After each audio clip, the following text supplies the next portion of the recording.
My friend kept hitting on my mother. I seduced his father. Me and Jordan had been best friends since middle school, and we were both 24 now, working at the same marketing firm downtown. My mom was 45 and had me young, but stayed in great shape doing yoga and Pilates.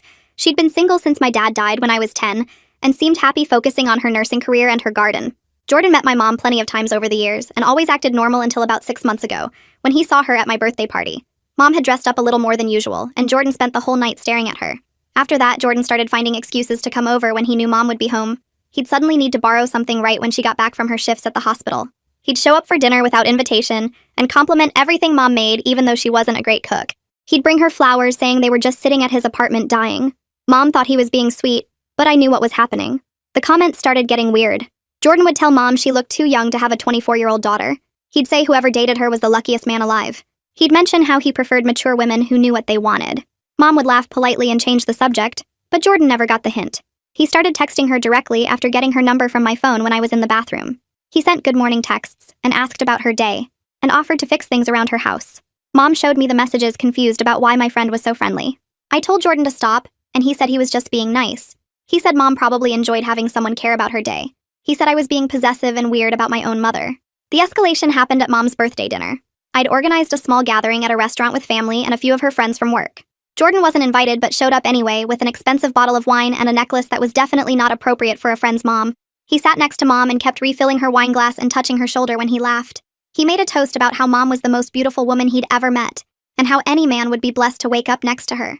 My Uncle Carl actually choked on his food. Mom pulled me aside later and said Jordan was making her uncomfortable, but she didn't want to hurt his feelings since he was my friend. The next week, Jordan showed up at Mom's hospital with lunch saying he was in the area. Her coworkers thought it was sweet until he started showing up every few days. He'd wait by her car after her shifts. He'd text her about her schedule that he'd somehow figured out. Mom finally told him firmly to stop, but Jordan said she was misreading his intentions. He said he just cared about her as his best friend's mom. Then he told me Mom had been flirting with him and leading him on. He said she wore tight scrubs on purpose and smiled at him special. He said older women always played hard to get. That's when I decided to teach Jordan a lesson. Jordan's dad, William, was 50 and divorced from Jordan's mom for 5 years. He owned a construction company and had that silver fox thing going on from years of physical work. I'd met him plenty of times but never paid attention until now. I started stopping by William's company with coffee and pastries, saying I was in the neighborhood. I wore sundresses and laughed at all his stories about construction mishaps. I asked for tours of his job sites and complimented his work ethic.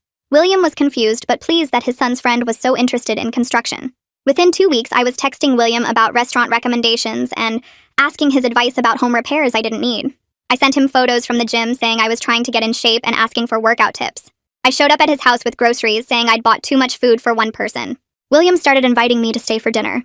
He taught me to use power tools in his garage while I wore shorts that were probably too short.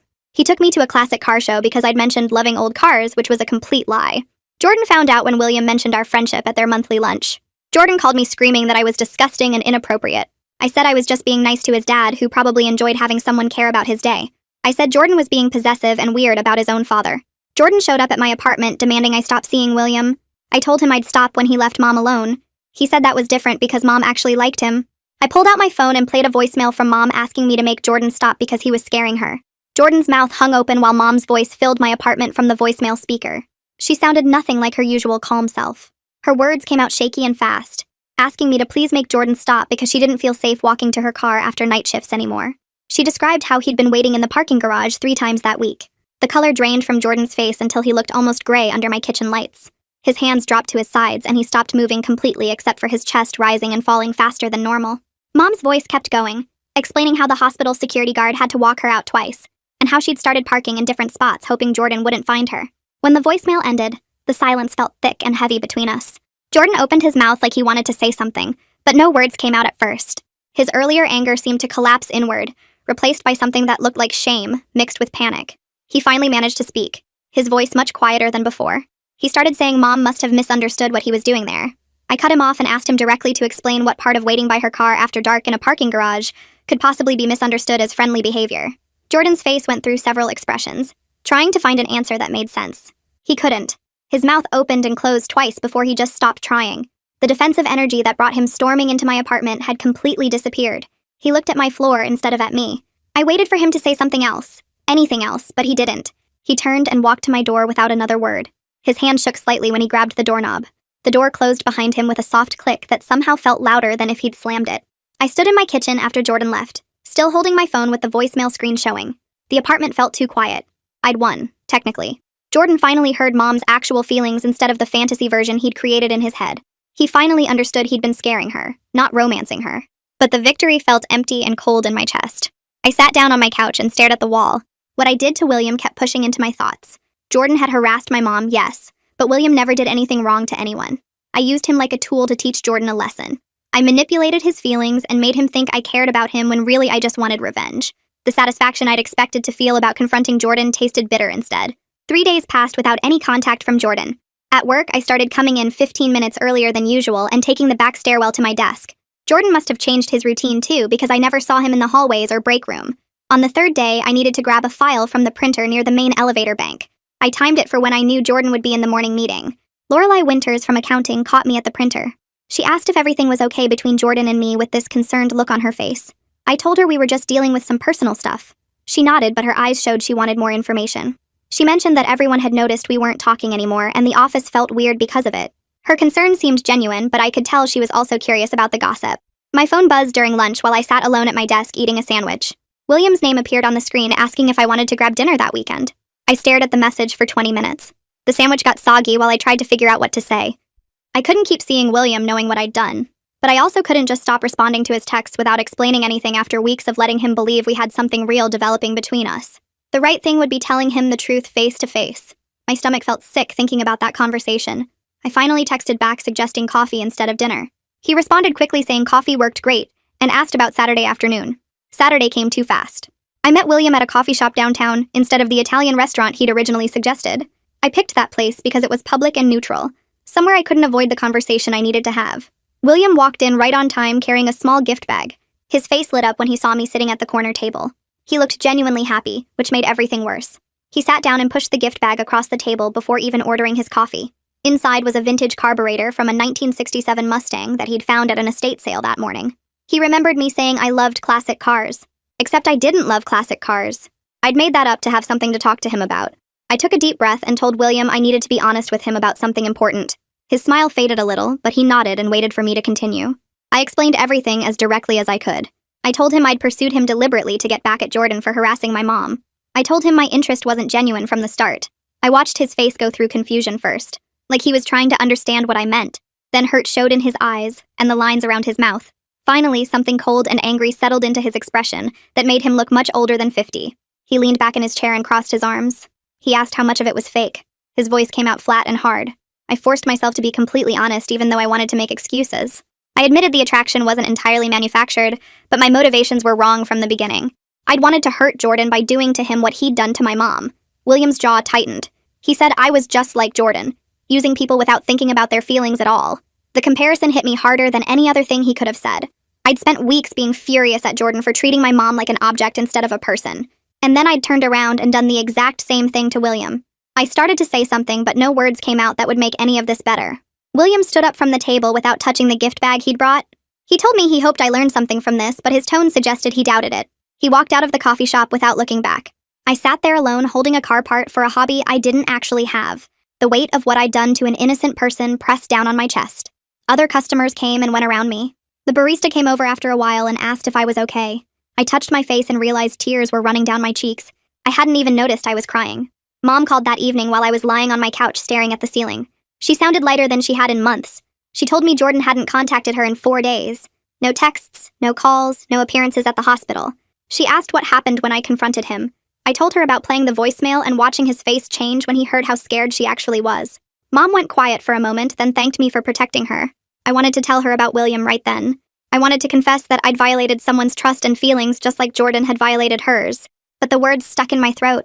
I couldn't admit my own boundary violations while we were discussing Jordan's. Mom deserved to feel safe and relieved without me dumping my guilt on her. I told her I loved her and we said goodnight. The morning after my talk with Mom, I sat at my desk staring at my email inbox. Jordan's name appeared in bold with a subject line that read, "Professional Boundaries Request." I clicked it open. The message was formal and cold, written like we were business associates instead of people who'd known each other since we were 12. He requested we limit all communication to necessary work matters only. He suggested we use email for project updates instead of talking in person. He asked that we schedule any required meetings with other team members present. The corporate language felt wrong coming from someone who used to text me dumb memes at 2 in the morning. I read through it 3 times, each pass making my chest feel heavier. This was really happening. 12 years of friendship reduced to professional courtesy and formal requests. I closed the email without responding because I didn't know what to say. Later that morning, I went to the break room for coffee. Lorelai from accounting was already there, stirring sugar into her cup. She looked up when I walked in and her expression shifted to concern. She asked if everything was okay between Jordan and me. I poured coffee and tried to act normal, asking why she thought something was wrong. Lorelai said the whole office could feel the tension between us. She mentioned that during yesterday's team meeting, the awkwardness was so thick people didn't know where to look. She asked if we needed HR mediation before it started affecting team dynamics and project deadlines. I realized our personal mess had become everyone's problem. Other people were uncomfortable because Jordan and I couldn't be in the same room without making the air feel heavy. I told Lorelai we'd had a falling out but were handling it professionally. She nodded but didn't look convinced. She said if we needed help working through it, HR had resources for that. After she left, I stood alone in the break room holding my coffee cup. I needed to get ahead of this before it got worse. I emailed Jasper Collier in HR and asked for a meeting that afternoon. Jasper's office was small and smelled like vanilla air freshener. He had one of those motivational posters on the wall about teamwork. He gestured for me to sit and asked what he could help with. I explained that Jordan and I had been close friends for years, but recently had a personal falling out that had nothing to do with work. I admitted the tension was probably noticeable, and I wanted to address it before it became a bigger issue. Jasper leaned back in his chair and asked if there were any harassment concerns or hostile work environment issues he needed to know about. I assured him it was just two former friends who needed space from each other. He asked if we could maintain professionalism despite the personal conflict. I said yes. We'd already established boundaries through email.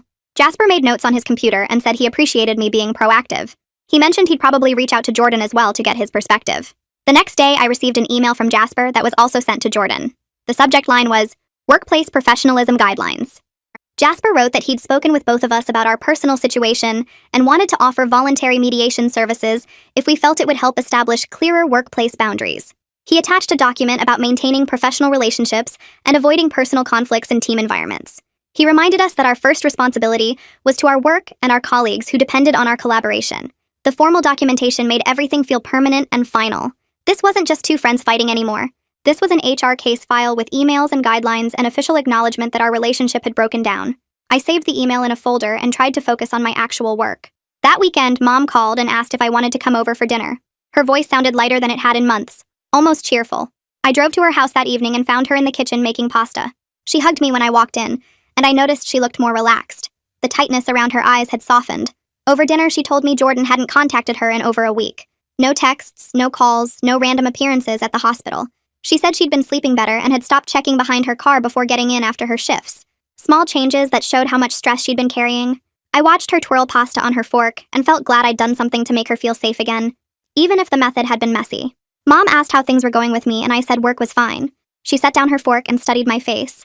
She mentioned she'd met William a few times over the years at the school events and neighborhood gatherings when Jordan and I were younger. She said he'd always seemed like a decent man, friendly and hardworking. The guilt must have shown on my face because she immediately asked what I wasn't telling her. Her nurse training made her good at reading people's expressions. I took a breath and told her everything. I explained how I deliberately pursued William to get back at Jordan. I described the coffee shop visits and the construction site tours and the classic car show. I admitted I'd manufactured interest in things I didn't care about to get his attention. I told her I'd used him as a tool for revenge without thinking about his feelings at all. Mom listened without interrupting, her expression shifting from surprise to understanding to something sad. When I finished, she was quiet for a long time. She finally said she understood why I did it, but wished I'd found another way that didn't hurt someone who had nothing to do with the situation. She pointed out that I'd violated William's trust the same way Jordan had violated hers. The methods were different, and the motivations were different, but the core action was the same. I'd treated William like an object instead of a person with real feelings. The comparison made me defensive at first. I wanted to argue that it wasn't the same because I was protecting her, but I knew she was right. I'd done exactly what I'd been angry at Jordan for doing.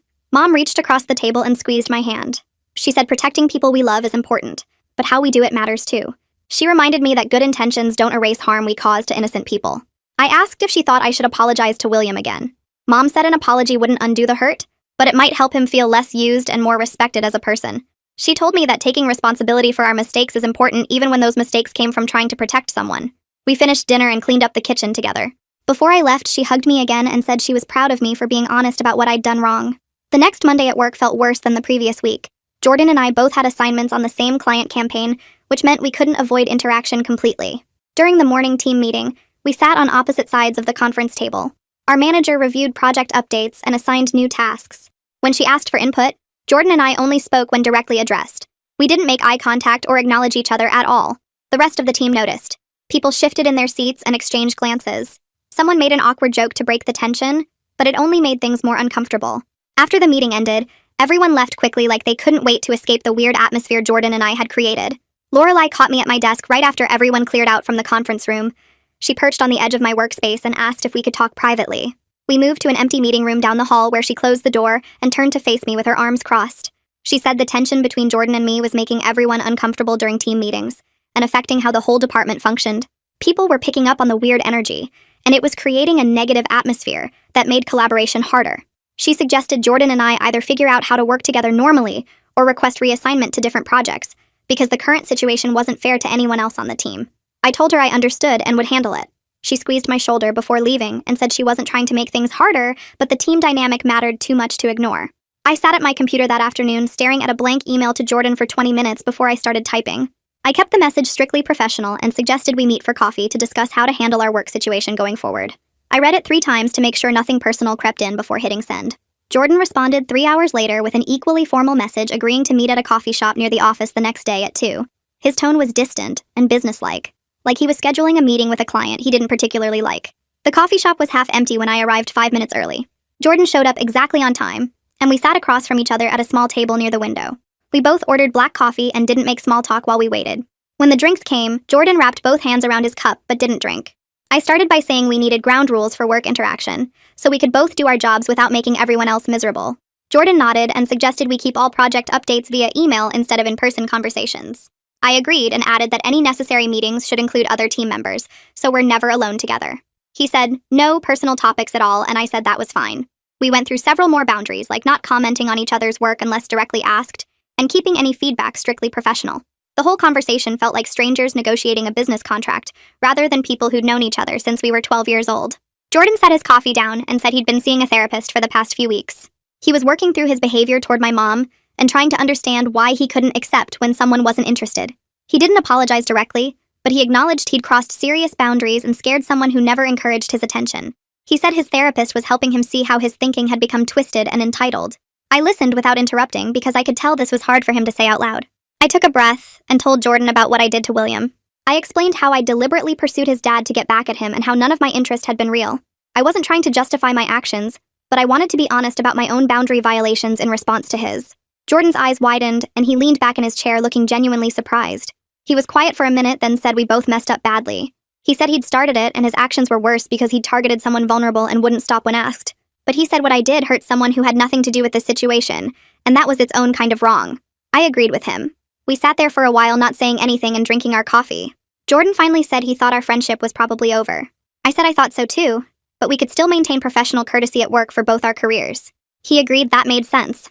The acknowledgement that 12 years of friendship had died because of this situation hung between us heavy and final. We finished our coffee and left separately without saying goodbye. Randolph Collier called me into his office 2 days later. He was Jasper's father and a senior partner at the firm who usually only dealt with major client issues. I sat across from his massive desk while he reviewed something on his computer screen.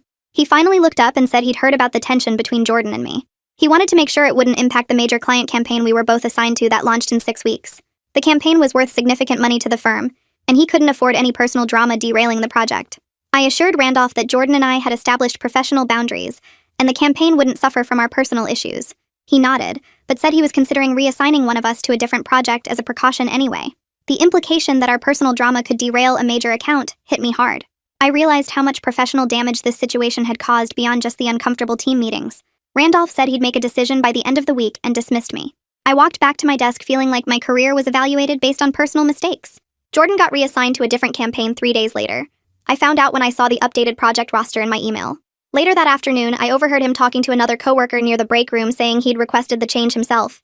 He said he thought it would be better for everyone if he moved to a different team.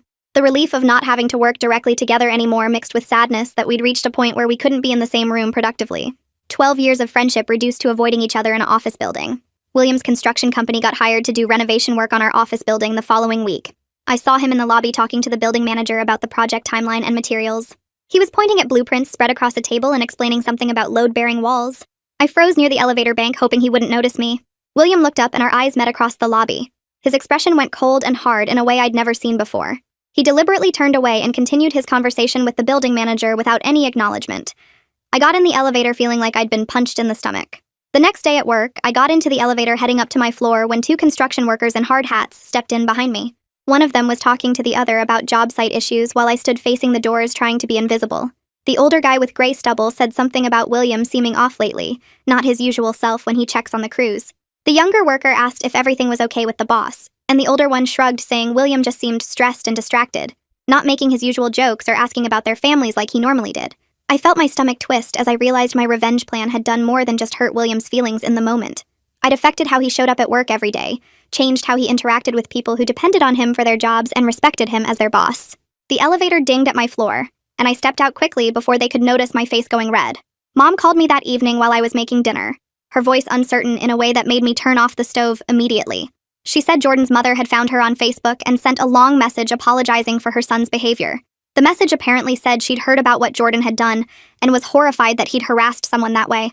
Jordan's mom said she hoped they could still be friendly, despite what happened since they'd known each other for years through me and Jordan's friendship. Mom sounded torn as she read parts of the message to me over the phone. She said the apology seemed genuine and she appreciated someone in Jordan's family acknowledging how scary his behavior had been. But she also felt weird about staying connected to Jordan's family in any way after everything that happened. The whole situation made her uncomfortable, even though Jordan's mom had been nothing but kind in the message. I told Mom to do whatever felt right for her own comfort and peace of mind. I said she shouldn't worry about my feelings about Jordan's family, or try to maintain relationships that made her uncomfortable just to be polite. Mom was quiet for a minute before saying she thought she'd accept the apology and thank Jordan's mom for reaching out, but that she'd keep her distance and not try to maintain any regular contact. The boundary felt healthy and appropriate given everything that had happened. I agreed, and we moved on to talking about her garden and the tomatoes that were finally starting to ripen. Lorelai caught me in the hallway outside the conference room 2 days later and asked if I wanted to grab lunch. She had that look on her face that meant she wanted to talk about something specific, not just casual coworker chat. We ended up at a sandwich place down the block where she waited until we'd ordered before saying she'd heard rumors about what happened between Jordan and me. The office gossip had apparently filled in details that were both accurate and completely made up, creating a story that was half truth and half wild speculation. Lorelai said she didn't believe most of what she'd heard, but she was curious about the real story if I felt like sharing. I appreciated that she asked directly instead of just believing whatever version was floating around the break room. I gave her a simple version that acknowledged we both made serious mistakes. I explained that Jordan had been harassing my mom and wouldn't stop when she asked him to, so I did something equally wrong to make him understand how it felt. I didn't go into specifics about William, but I made it clear that I'd crossed lines I shouldn't have crossed, even though my goal was protecting my mom. Lorelai listened without interrupting, her expression thoughtful as she ate her turkey sandwich. Her response surprised me.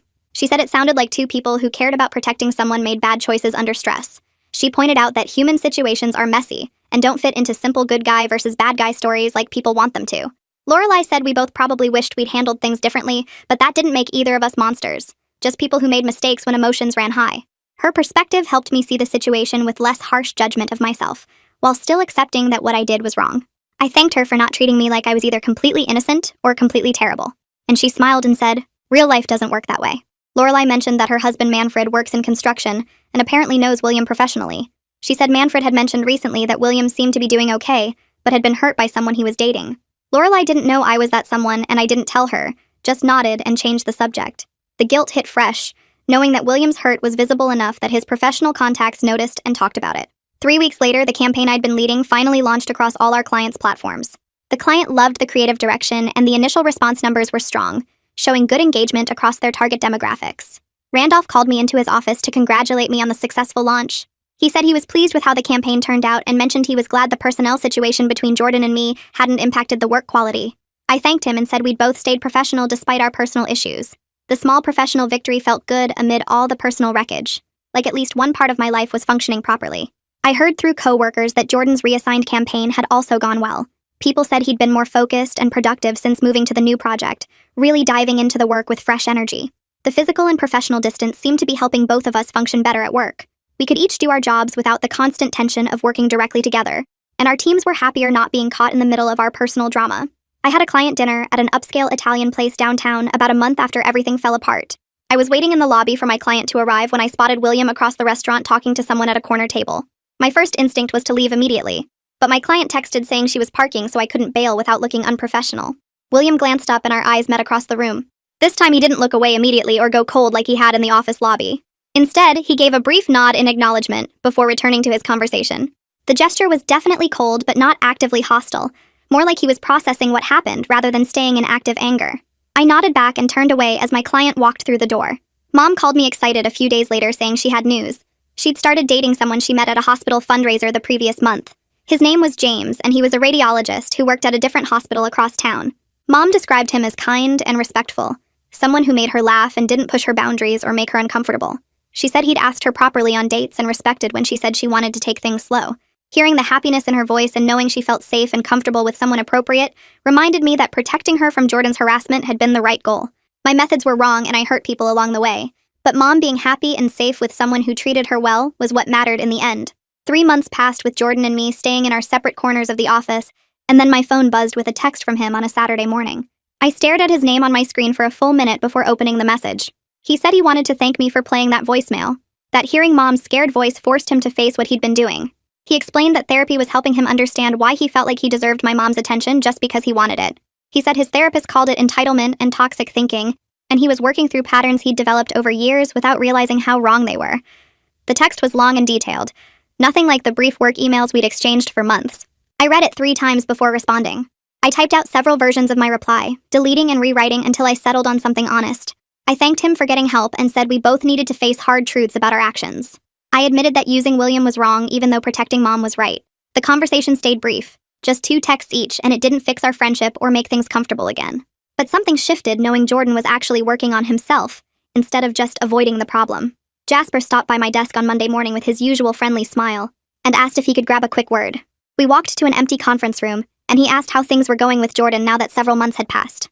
I told him honestly that the professional boundaries were holding strong, and the tension had decreased a lot. We kept our interactions to necessary work communication and stayed out of each other's way otherwise. Jasper looked relieved when I said that, mentioning he was glad the situation worked itself out, without needing formal steps or anyone getting written up. He said HR had been monitoring things from a distance to make sure the work environment stayed healthy for everyone. I appreciated that he'd checked in without making it a big official thing, just genuinely wanting to know we were both okay. I bought nice paper and a good pen from the stationery store, the kind with weight and texture that felt important. Sitting at my kitchen table that evening, I wrote William a letter apologizing for everything I'd done. I took full responsibility for using him as a tool to get back at Jordan without thinking about his feelings or treating him like an actual person. The words came slowly because I kept stopping to make sure they were genuine and not just making myself feel better. I wrote about how wrong I was to manipulate him and how he deserved so much better than what I did. When I finished, I folded the letter and put it in an envelope, but I didn't address it right away. The letter sat on my counter for a week while I read it every morning, checking that my apology was real and not self-serving. I wanted to make sure I was doing this for William, not for my own guilt. I finally wrote William's address on the envelope and dropped it in the mailbox outside the post office. My hands shook a little as I let it go, knowing I had no right to expect anything back. 2 weeks went by with nothing, and I told myself that was okay, that William didn't owe me forgiveness or even acknowledgement. Then a small envelope showed up in my mailbox with William's return address. Inside was a brief note on plain paper saying he accepted my apology and hoped I learned something about treating people with respect. The note was short and not warm, but it was more than I deserved. I kept it in my desk drawer and looked at it sometimes when I needed to remember that owning your mistakes matters even when you can't undo the damage. Mom called me excited on a Thursday evening saying she wanted me to meet James properly over dinner at her place. I'd heard about him for months now. The radiologist she met at the hospital fundraiser who made her laugh and never pushed her boundaries. Driving to Mom's house that Saturday, I felt nervous about meeting the man who'd become so important to her. James arrived right on time with flowers for Mom and a bottle of wine, greeting me with a friendly handshake and easy conversation. During dinner, I watched how he asked Mom about her day at the hospital, without interrogating her about her schedule or who she talked to. He complimented the meal she'd made without weird comments about her body or age. When Mom got up to grab dessert from the kitchen, James didn't watch her walk away or make any inappropriate remarks. He just asked me about my work at the marketing firm with genuine interest. The difference between James and Jordan hit me hard as I watched them interact throughout the evening. Jordan's attention toward Mom had always been about what he wanted, his fantasy of dating an older woman, his ego needing her to validate him. James actually cared about Mom as a person, asked questions because he wanted to know her better, respected when she said she was tired and ready to end the evening. Jordan had made everything about himself and his desires while pretending it was romance. James made everything about Mom's comfort and happiness without needing credit for being decent. The contrast showed me that my protective instincts about Jordan had been right, even though my response was completely wrong. Mom deserved someone like James who treated her well naturally, instead of someone like Jordan who felt entitled to her attention. The marketing firm sent out an email announcement about a major company reorganization happening over the next month. Jordan and I both ended up assigned to completely different teams under different managers, which meant we'd have zero professional overlap anymore. My new team focused on digital strategy for tech clients, while Jordan's new team handled traditional media for retail accounts. We wouldn't share meetings or projects or even the same floor of the building since his team was moving to the third floor. The physical separation made the office feel lighter somehow, like a weight I didn't realize I'd been carrying finally lifted. Other people on my old team seemed more relaxed too, no longer caught in the middle of whatever tension existed between Jordan and me. Lorelai invited me to lunch at the sandwich place across the street, and halfway through her turkey club, she mentioned that office morale had improved lately. She said several people had commented on how the team atmosphere felt more positive, now that the weird tension between Jordan and me had faded into the background. I realized our personal drama had affected way more people than just us, creating stress and awkwardness for everyone who had to work around it. Co-workers had been walking on eggshells trying not to mention one of us to the other, avoiding putting us in the same meetings, dealing with the uncomfortable silences when we ended up in the break room together. The reorganization hadn't just separated Jordan and me, it had freed everyone else from having to navigate our mess. I volunteered at a community charity build on a Saturday morning, showing up with work gloves and old clothes ready to help construct a playground. Williams Construction Company was the main sponsor, their logo on banners around the site and their crew leading the volunteer teams. I spotted William across the lot laughing with his foreman and a group of workers, looking more relaxed than the last few times I'd seen him. He wore a company shirt and work boots, directing volunteers to different stations with easy confidence. Relief washed over me seeing him smile and joke around, moving past what I'd done enough to enjoy his work again. He didn't notice me in the crowd of volunteers, and I didn't try to get his attention. I just hammered nails into playground equipment and felt genuinely glad that William seemed okay. William noticed me from across the event space and started walking over, which caught me completely off guard. I'd been holding a hammer pretending to look busy with a section of fence, but my hands froze when I saw him approaching. He smiled slightly when he reached me, the kind of polite smile you'd give a distant acquaintance rather than someone who hurt you. He asked how I was doing, and I managed to say I was okay, my voice coming out shakier than I wanted. William said he was doing well too. Better than he expected, actually. He'd been thinking about everything that happened and decided to view the whole experience as a lesson about being more careful with his trust rather than letting it make him bitter.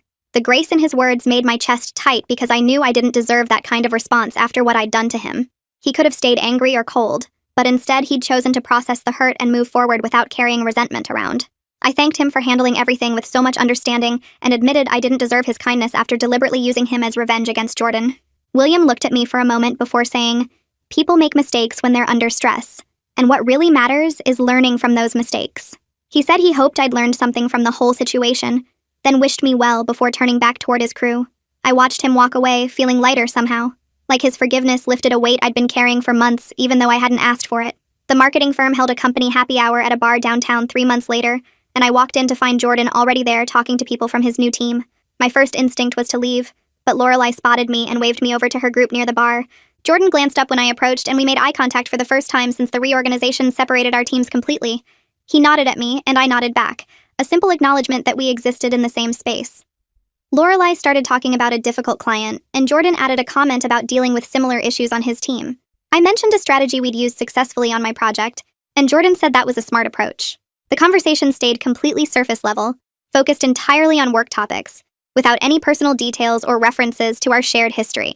We talked like colleagues who'd never been close, maintaining polite distance while discussing marketing campaigns and client management. After about 10 minutes, Jordan excused himself to talk to someone else, and I felt relieved rather than sad. The interaction proved we could be in the same room and function professionally without drama or tension. We'd never be best friends again, but we'd figured out how to exist in the same professional world without making everyone around us uncomfortable. Mom called me on a Tuesday evening sounding happier than I'd heard her in years. She said she had news and asked if I could come over for dinner that weekend. I knew from her voice what she was going to tell me, but I played along and said I'd be there Saturday. When I arrived, she was practically glowing, and James stood next to her with his arm around her waist, looking equally happy. Mom held up her left hand, showing me the ring, and announced they were engaged after 8 months of dating. I hugged her tight and felt genuine joy for the first time in months, seeing how completely happy and safe she felt with James. She deserved someone who treated her with real respect and love, instead of someone who felt entitled to her attention like Jordan had. James had never pushed boundaries or made her uncomfortable. He'd never shown up uninvited or sent inappropriate messages. He'd simply been kind and patient, and let their relationship develop naturally at Mom's pace. The contrast between James and Jordan showed me that my protective instincts about Jordan had been completely right, even though my response method was totally wrong. Mom talked about wedding plans and venue options while I sat at her kitchen table feeling like everything had been worth it, despite the messy path we'd taken to get here. Mom asked me to be a bridesmaid 2 weeks later when we met for coffee near the hospital. She said she was keeping the wedding small with only close family and friends, maybe 40 people total at a garden venue she'd found outside the city. I said yes immediately and asked about the guest list. Mom ran through names of relatives and her co-workers from the hospital and James's family members. The absence of Jordan from her life was obvious, but neither of us mentioned him directly. He simply wasn't part of our world anymore, removed completely from Mom's circle after months of harassment that had finally ended. Mom seemed lighter, without his constant attention and boundary violations. She didn't check her car before getting in anymore, or worry about unexpected visitors showing up at the hospital. James had helped her feel safe again in ways that went beyond just being a good partner. His presence in her life had replaced the anxiety Jordan created with actual peace and security. The wedding took place on a Saturday in May with perfect weather and flowers everywhere in the garden venue. I stood next to Mom's other bridesmaids watching her marry James, surrounded by people who genuinely cared about her happiness and well-being. My Uncle Carl was there with his wife. Mom's co-workers from the hospital sat in the second row. James's grown daughter stood on his side looking thrilled to have Mom joining their family. Everyone present wanted good things for Mom without any hidden agendas or inappropriate desires. I watched James look at Mom like she was the most important person in his world, which she was, and I felt complete peace about how everything had turned out. Jordan's harassment had ended. Mom had found real love with someone who respected her. The path to this moment had been incredibly messy, and I'd hurt people along the way. But the outcome standing in that garden watching Mom get married was undeniably positive. She was safe and happy and loved by someone worthy of her trust. Lorelai mentioned at lunch the following week that Jordan got promoted to lead a new division at the firm. Apparently, he'd been doing excellent work on his projects and building a reputation as a respectful team leader who people actually wanted to work with. The therapy and self-reflection he'd been doing seemed to have genuinely changed his approach to relationships and professional boundaries. I heard through other coworkers that his new team appreciated his management style and that he'd been getting positive feedback from clients. The promotion felt like proof that people could actually change their behavior patterns if they put in real work to understand why they'd acted badly in the first place. Jordan would never be my friend again, and I'd never forget what he did to Mom, but I could acknowledge that he'd taken responsibility and made real efforts to become a better person. I got promoted 3 weeks after Jordan, taking on a senior strategist role with more responsibility and creative control over major campaigns. Randolph called me into his office to offer the position and said my work over the past year had been consistently strong and showed real leadership potential. The promotion felt earned and completely separate from all the personal drama, a reminder that professional success could exist independently from relationship disasters. I'd worked hard on my campaigns and built good relationships with clients and team members. The new role came with a significant raise and my own small team to manage. Walking out of Randolph's office, I felt proud of myself for the first time in months, not because of anything related to Jordan or Mom or William, but because I'd actually done good work and gotten recognized for it. Manfred stopped by Lorelai's desk one afternoon while I was there discussing a project, and the conversation shifted to weekend plans. Manfred mentioned he'd run into William at an industry event, and that William seemed to be doing really well lately. Lorelai asked what William had been up to, and Manfred said he'd started dating someone seriously, a woman he met through his construction network who shared his interest in classic cars. I felt genuinely happy hearing that news, relieved that William had found someone real after I'd used him so badly. The woman probably actually cared about vintage automobiles instead of pretending for manipulation purposes. William deserved someone honest who wanted to be with him for legitimate reasons, rather than as a revenge tool against their friend. The guilt I'd been carrying about William eased slightly, knowing he'd moved past what I did and found something authentic. A full year after the confrontation with Jordan, I attended a professional marketing conference downtown, where both our firms had people presenting. I was scheduled to speak on a panel about digital strategy, while Jordan was presenting on a different panel about traditional media integration. We ran into each other in the convention center hallway between sessions and stopped to talk instead of just nodding and moving past each other. Jordan asked how my panel went, and I said it went well, then asked about his presentation. He said the audience seemed engaged, and he'd gotten some good questions afterward. We stood there talking about our work for several minutes, discussing industry trends and challenges we were facing with different client types. The conversation felt real for the first time since everything fell apart.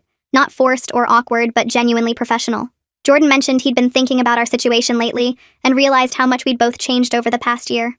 I agreed that we were both different people now, shaped by the mistakes we'd made and the work we'd done to understand those mistakes. We acknowledged that our friendship wouldn't be what it was before, but that we'd both grown from the complete disaster in ways that made us better at our jobs and better at respecting other people's boundaries.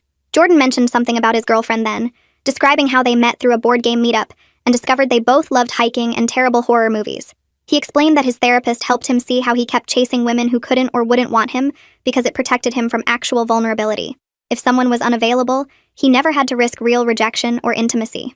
The pattern made sense once he said it out loud, and I could see how Mom fit perfectly into that framework. She was older, his friend's mother, completely off limits, which meant he could pursue her without ever facing the possibility of a real relationship with actual demands and expectations. His face looked different when he talked about his girlfriend, more relaxed and genuine, like he was describing someone he actually knew rather than someone he'd built up in his imagination. I told Jordan about my own therapy sessions, how my therapist kept asking why I thought manipulation was the appropriate response to someone I loved being hurt. We'd spent weeks unpacking my tendency to protect people through schemes and revenge instead of just communicating directly and setting clear boundaries. I admitted that seducing William was about control and punishment more than protecting Mom, that I'd used another person as a tool in my personal drama without considering his feelings or autonomy. Jordan nodded and said, "We both treated people like objects in our stories rather than humans with their own lives and feelings. He'd objectified Mom as this fantasy figure who existed for his desires, and I'd objectified William as a revenge weapon who existed to teach Jordan a lesson. Neither of us had considered that these were real people with their own needs and boundaries, who deserved respect regardless of our personal situations." We stood there in the convention center hallway while people walked past us heading to different sessions, and Jordan said he didn't think our friendship could come back from what happened. I agreed, because too much damage had been done, too many boundaries crossed, too much hurt caused to too many people. But we both acknowledged that the wreckage had forced us to grow in ways we probably wouldn't have otherwise, to confront ugly patterns in ourselves that might have continued for years if this situation hadn't blown everything up. Jordan extended his hand for a handshake, formal and final, and told me he hoped my life turned out well. I shook his hand and said the same, meaning it genuinely despite everything. The 12 years of friendship were over, dead and buried under the weight of harassment and manipulation, and all the ways we'd both failed to be decent people, but at least we'd learned something from the destruction. Mom and James had their first anniversary party at their house, a small gathering in the backyard with string lights and a playlist James spent weeks perfecting. I watched Mom dance with her husband while her friends from the hospital cheered, and her book club members took photos. James held her close but not possessive, laughing when she stepped on his foot, kissing her forehead between songs. The contrast to Jordan's behavior couldn't have been sharper. This was what real care looked like, what genuine affection and respect felt like, what healthy love actually was when both people saw each other as full humans, rather than objects or fantasies. The path to this moment had been messy and wrong in significant ways. I'd hurt an innocent person and violated someone's trust and used manipulation instead of honest communication. But Mom was safe now, genuinely happy with someone who cherished her. And I'd learned that protecting the people you love requires wisdom and restraint and direct action, not just fierce revenge or clever schemes. Sometimes the right way to help someone is simply to support them in setting their own boundaries, rather than taking matters into your own hands in ways that create new victims.